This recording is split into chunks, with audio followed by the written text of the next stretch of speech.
அன்பானவர்களே, அன்பு வணக்கங்கள்.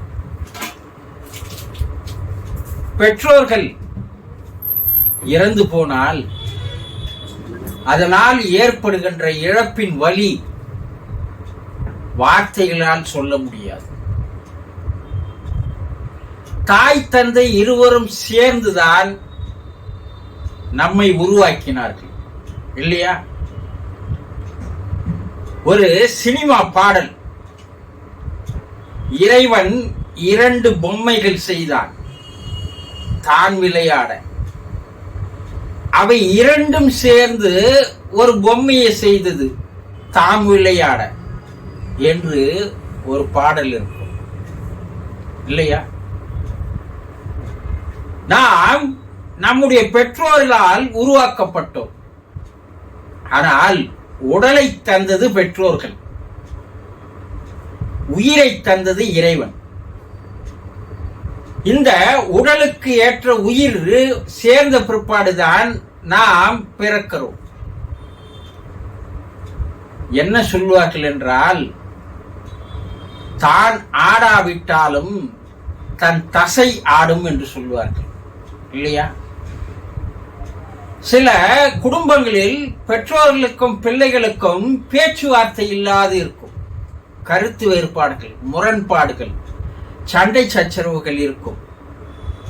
அதனால் பிள்ளைகள் பெற்றோர்களிடம் பேசுவதில்லை, சில பெற்றோர்கள் பிள்ளைகளிடம் பேசுவதில்லை. ஆனால் பிள்ளைக்கு ஏதாவது ஒன்று ஆகிவிட்டால் இந்த பேசாத பெற்றோர் அப்போது என்ன செய்வார்? பிள்ளைக்காக ஓடி போய் நிற்பார். பெற்றோரிடம் பேசாத பிள்ளைகள் பெற்றோருக்கு ஏதாவது ஒன்று என்றால் உடனடியாக ஓடி போய் நிற்பார்கள். இதுதான் தான் ஆடாவிட்டாலும் தன் தசை ஆடும் என்று சொல்வார்கள், இல்லையா? நாம் அவர்களுடைய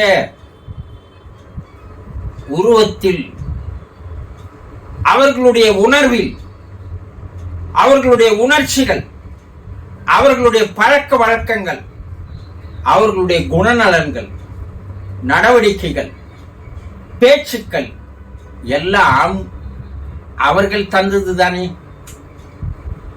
சில பிள்ளைகள் தாய் தகப்பனை போலவே உருவத்தோடு பிறந்திருப்பார்கள். அவர்களை பார்த்து பிற்பாடு சொல்லலாம், நீங்க இவர் பையனா என்று சொல்லலாம். அப்போ உருவத்தை தந்தது யார்? அச்சு அசலாக ஜெராக்ஸ் போல சில பிள்ளைகள் இருப்பதை பார்க்கலாம். உருவத்தை அவர்கள் தருகிறார்கள். உணர்வுகளை, உணர்ச்சிகளை, ஏனென்றால் அவர்களுடைய ரத்தம், அவர்களுடைய சதை, அவர்களுடைய எலும்பு, இல்லையா? அவர்களுடைய மஜ்ஜை, அவர்களுடைய உயிர் சக்தி, ஜீவ சக்தி நாம், இல்லையா? அப்போ எல்லாம் அவர்களால் உருவாக்கப்பட்டவர்களாம், உண்மைதானே? அப்படி இருக்க அவர்கள் எப்படியெல்லாம் நம்மை வளர்த்தார்கள்? உணவை மட்டுமா ஊட்டி வளர்த்தார்கள்?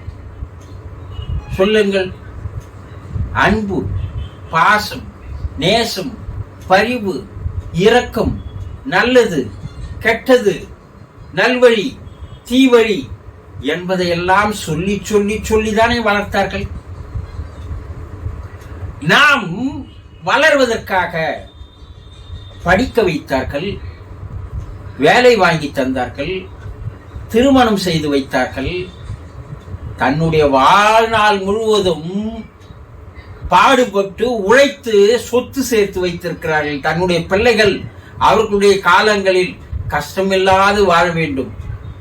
தான் கஷ்டப்பட்டு விட்டோம், நம்முடைய பிள்ளைகள் அப்படி கஷ்டப்படக்கூடாது என்பதற்காக அவர்களுடைய ஆயுளை, உழைப்பை, உணர்வை தந்துதானே நம்மை ஆளாக்கினார்கள். தனக்கு உணவு இல்லை என்றால் கூட தாய் அதை மறைத்துக் கொண்டு பிள்ளைக்கு ஊட்டி வளர்க்கின்ற அந்த தாய் பாசம் இருக்கிறதே, அதற்கு ஈடு இணை இந்த உலகில் ஏதாவது இருக்கிறதா? தாயை போல பிள்ளை என்று அல்லவா சொல்லுவார்கள். ஆக மாதா, பிதா, குரு, தெய்வம் என்று நம்முடைய ரிஷிகள் கூறினார்கள். உங்களுடைய தாய் தந்தை தானே நீங்கள் பார்த்த முதல் கடவுள், தெய்வம், ஆண்டவன், பரம்பொருள், பரமசிவன் இல்லையா?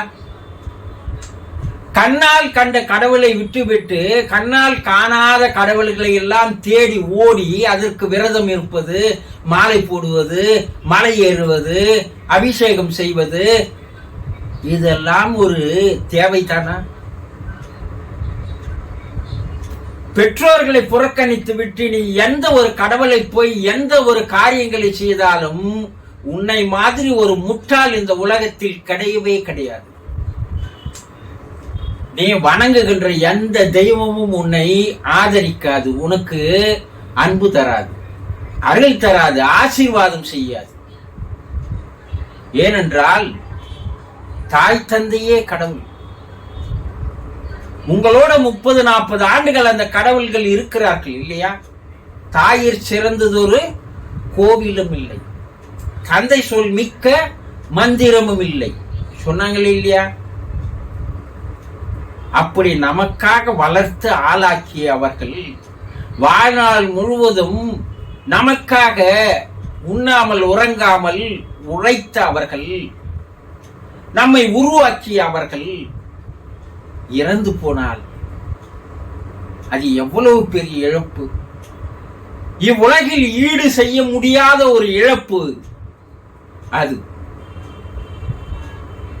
அவர்கள் நம்மை விட்டு போய்விட்டால் நம்மால் அந்த வலிகளை தாங்கிக் கொள்ள முடிகிறதா? எவ்வளவு பெரிய மனவேதனை, எவ்வளவு மன ரணம்,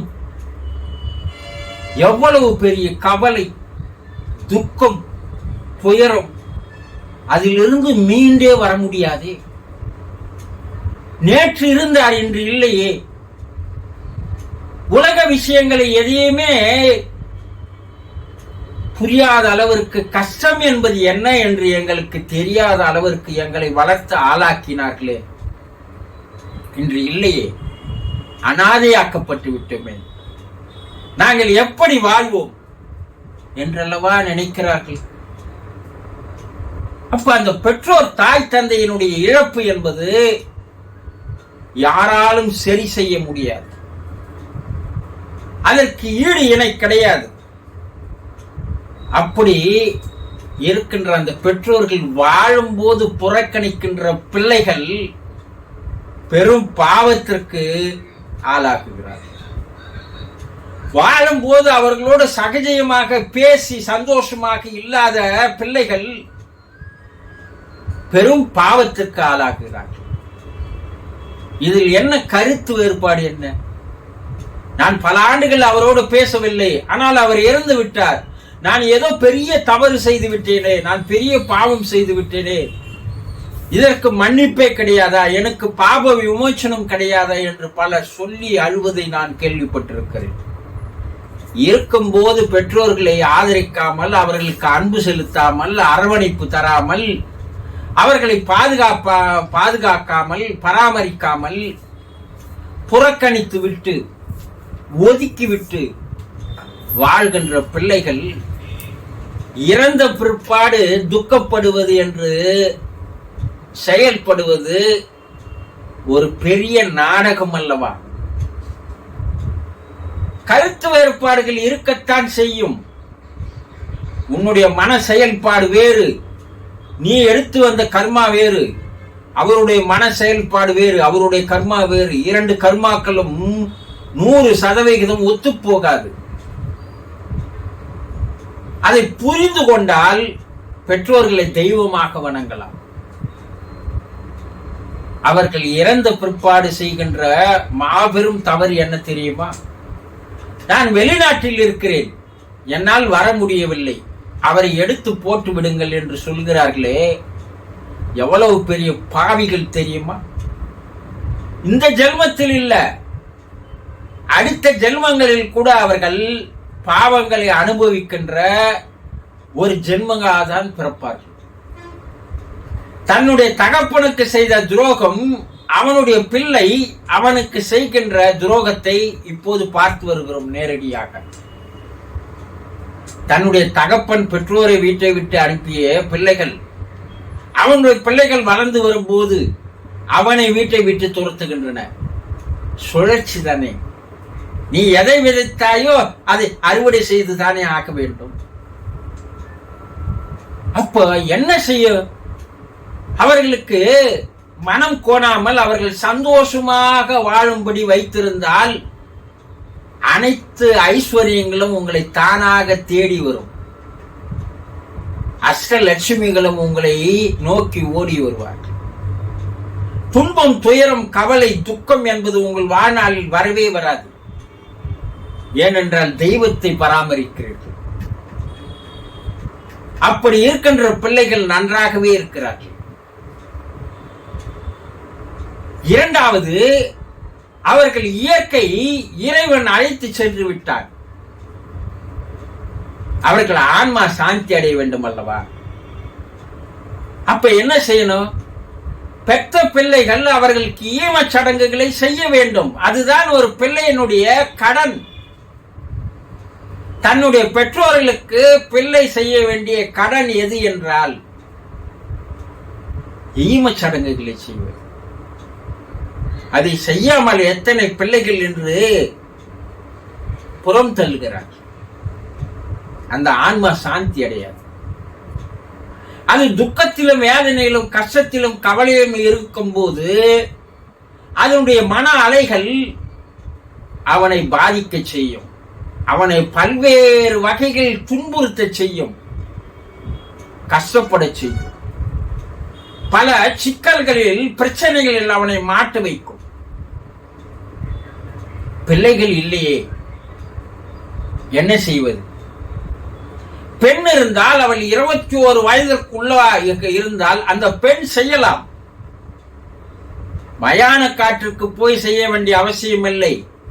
அந்த உடல் வீட்டை விட்டு புறப்படும் போதே அவள், அந்த பெண் எல்லா வேலைகளையும் செய்யலாம், சடங்குகளை செய்யலாம். ஆனா நாம் பல பேர் அதை ஏற்றுக்கொள்வது இல்லை. அந்த இரத்த சம்பந்தம் இருப்பவர்கள் செய்தாதான் அந்த ஆன்மா சாந்தி அடையும். அதை விட்டுவிட்டு அண்ணன் பிள்ளைகள் இருக்கிறார்கள், தம்பி பிள்ளைகள் இருக்கிறார்கள், அவர்கள் செய்யலாம் என்று செய்கிறார்கள் பார், அந்த ஆன்மா சாந்தி அடையாது. அந்த இரத்த சம்பந்தம், ரணபந்தம் என்று சொல்வார்கள் இல்லையா, அதுதான் அதற்கு காரணம். அப்போ வேற என்ன செய்யணும்? இறைவனிடம் பிரார்த்தனை செய்ய வேண்டும், அவர்கள் சந்தோஷமாக ஆனந்தமாக இருக்க வேண்டும் என்று. அப்போதுதான் அவர்கள் ஆன்மா சாந்தி அடையும். பெற்றோர்கள் இறப்பால் ஏற்படுகின்ற இழப்புகள் தாங்க முடியாததுதான். ஆனால் அந்த பெற்றோர்கள் சந்தோஷமாக மேலுலகில் இருந்தால் அந்த குடும்பம் சுபிட்சமாக, ஆனந்தமாக, மகிழ்ச்சியாக வாழும். இதை புரிந்து கொள்ளுங்கள். புரிந்து கொண்டீர்களா? சந்தோஷம்.